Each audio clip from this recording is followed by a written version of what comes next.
Taking 10 for CNN 10. I'm Carl Azus at the CNN Center. Tuesday night, the Leeward Islands in the Eastern Caribbean took another hit from an Atlantic hurricane. This one's named Maria, and it's powerful. In the 24 hours before it started lashing the islands of Martinique and Dominica, this hurricane had doubled in strength. Forecasters expected Maria to be a Category 4 storm with wind speeds of at least 135 miles per hour when it made its first landfall. But there was some uncertainty about that because Maria was expected to keep growing. Several Caribbean islands were devastated by Hurricane Irma less than 2 weeks ago. Communication lines are still down in the British Virgin Islands, and they could now get hit by Maria. As of last night, the storm was spinning northwest toward the U.S. Commonwealth of Puerto Rico. The governor there declared a state of emergency to free up government funds to help with disaster recovery. If Maria makes landfall there, that's likely to happen on Wednesday. And if it does so as a Category 4 hurricane, it would be the first one that strong to hit Puerto Rico in 85 years. The National Hurricane Center predicted rainfall of 6 to 12 inches on the island, with some areas possibly getting more than 2 feet of rain. That could lead to flooding and mudslides. 10-second trivia. Which of the following pathogens is a virus? Salmonella, typhoid, E. coli, or influenza? All of these options are bacteria except for influenza, otherwise known as the flu virus.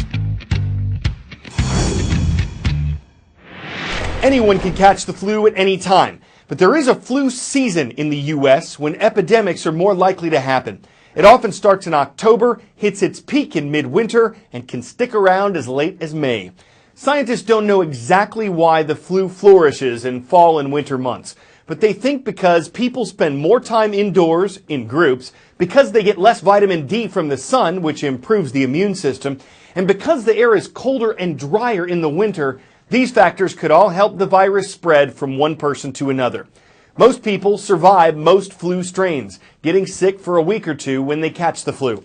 But because the disease can be deadly, and because it infects so many people, it's closely tracked by health officials every year.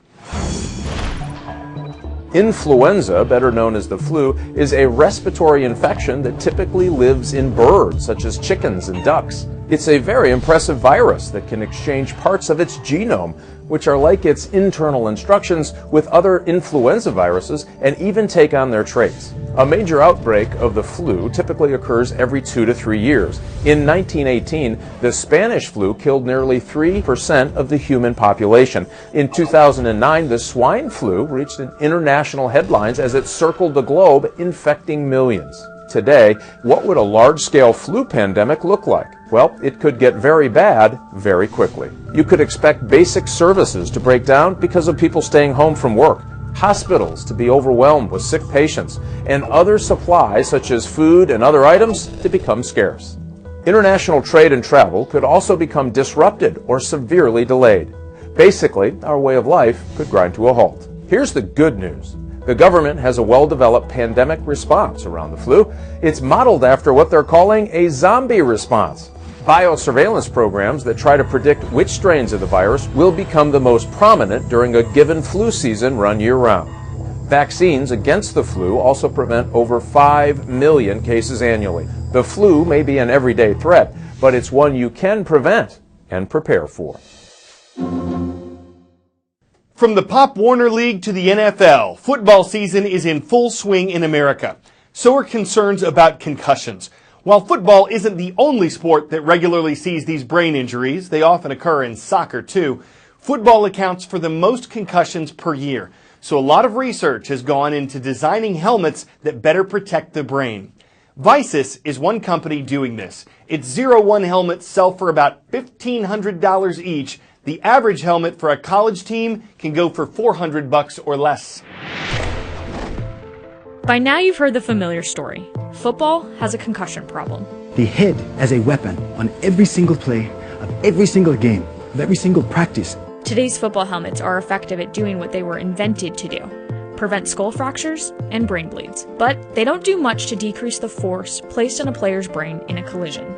Have you yourself ever had a concussion? Yes, ma'am. Multiple concussions. There's some that are just little stingers that you can feel a slight headache and then it goes away. There's some that I've had that you don't recognize where you are. The product that we have now, it's the same product we've had for the entirety of our careers and childhood growing up. So there's not really much available in terms of the innovation for safety.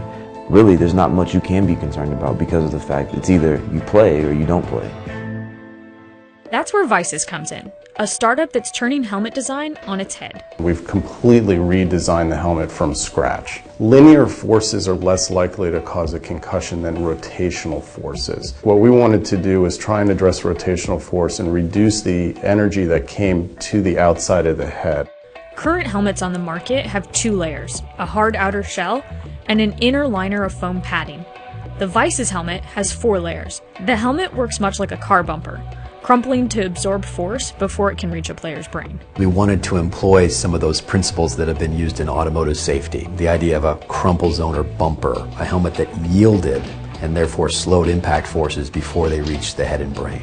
It's not as soft as you might think because it has to withstand the impact forces that you see on the football field on Sunday.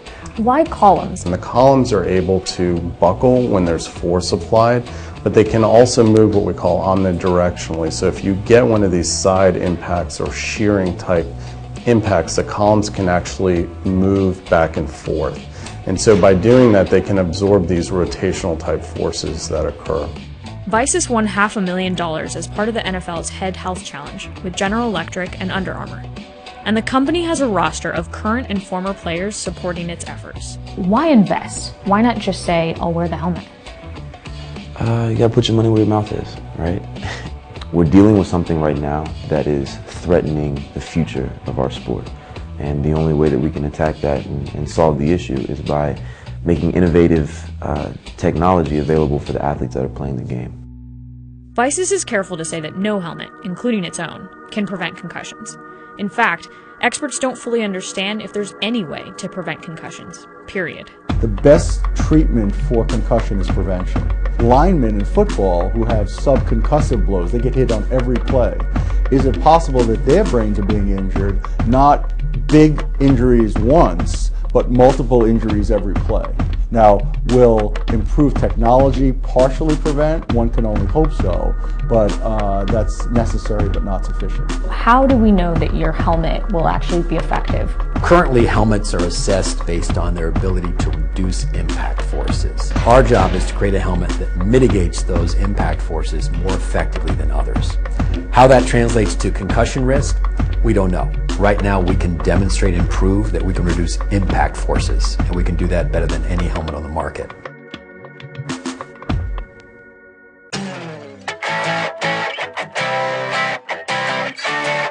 There's the White House and the Little White House, and then there's the Snow White House. Yes, it's real, for real people to really live in, and it's on the market.